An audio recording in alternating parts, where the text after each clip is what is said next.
Vous écoutez la story issue de l'épisode S202 du podcast Faut pas pousser les ISO, diffusé le 25 février 2021.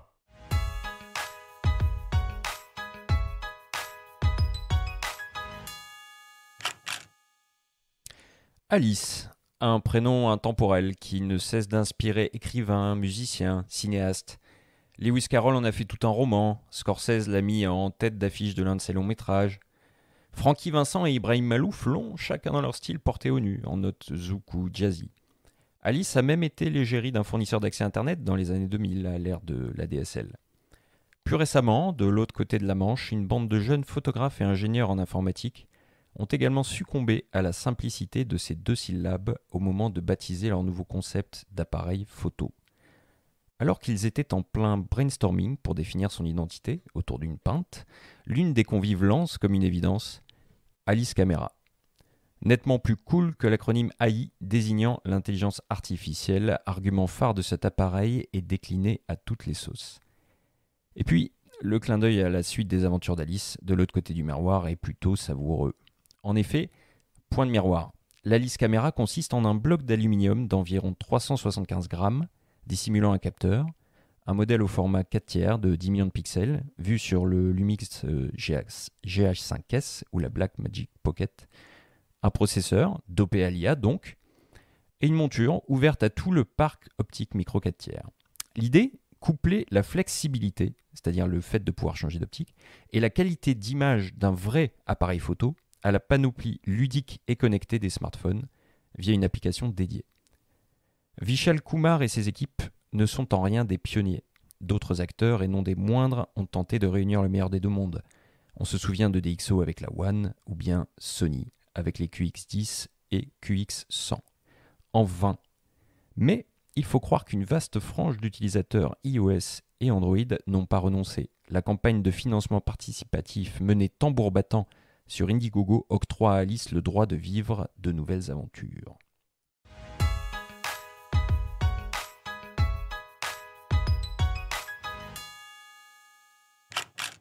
Ça fonctionne comment, du coup, ce concept? Et on a une idée du prix un peu déjà ou pas? Avant de mettre la main dessus, il faudra attendre l'été, puisque a priori le projet va aboutir. La campagne, ils ont recueilli suffisamment de fonds.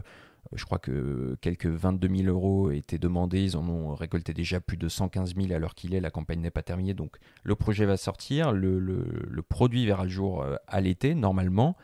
Il peut fonctionner seul de manière autonome, mais dans ce cas sans viseur. Mais il peut aussi être greffé à son smartphone. Pas de cordon, ça fonctionne en Wi-Fi.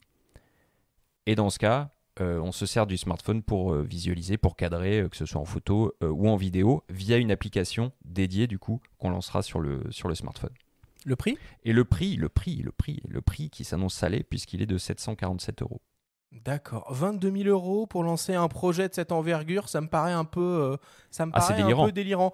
C'est délirant. On va demander à Jean-Marc qui, du coup, est bien positionné pour donner son avis là-dessus.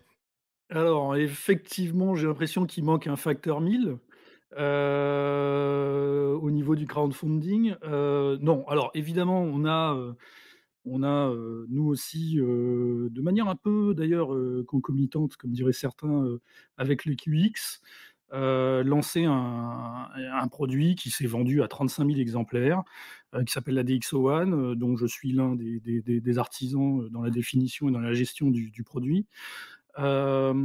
Qui avait cette même prétention, en tout cas cette même idée de lier, l'énorme capacité, fournie par le meilleur écran qu'on peut avoir dans sa poche, avec, tout l'écosystème, connecté que l'on peut avoir et puis, cette idée de mettre un plus gros capteur que celui qui est embarqué dans le smartphone. Alors aujourd'hui, ils en embarquent 5 ou 6. Donc ça devient de plus en plus compliqué. Ça veut dire que le plus gros capteur est censé être de plus en plus gros. Nous, on avait mis un capteur 1 inch. Eux, ils mettent du micro 4 tiers, donc qui est un format qui est 2 fois plus gros. Et ensuite, peut-être que quand les smartphones vont être en pur, un peu à la Light 16, équipés, avec 8 optiques différentes, à ce moment-là, il faudra mettre du plein format ou de la PSC, sur un élément qu'on accroche à l'extérieur ou qu'on connecte par Wi-Fi.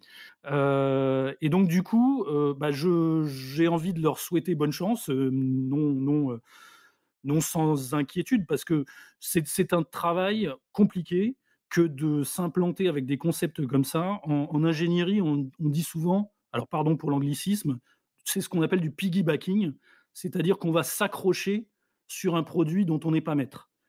Et le problème de ça, c'est que les smartphones évoluent et votre produit peut être dévalué par l'évolution de votre meilleur compagnon d'après vous, mais aucun smartphone n'a demandé à ce qu'on rajoute quelque chose à l'extérieur pour faire de bonnes photos.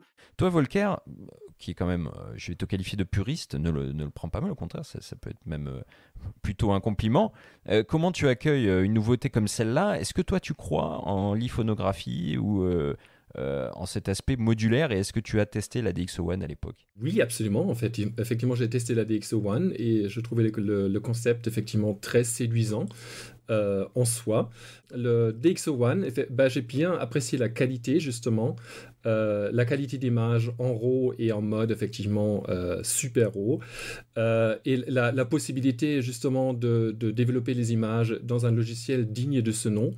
Et aussi, bien sûr, l'écran du smartphone, en fait, qui permet justement d'avoir un très très bon aperçu. Alors, c'est vrai qu'en soi, en fait, la DxO One, en tant qu'outil autonome, en fait, elle est pas vraiment facile à utiliser.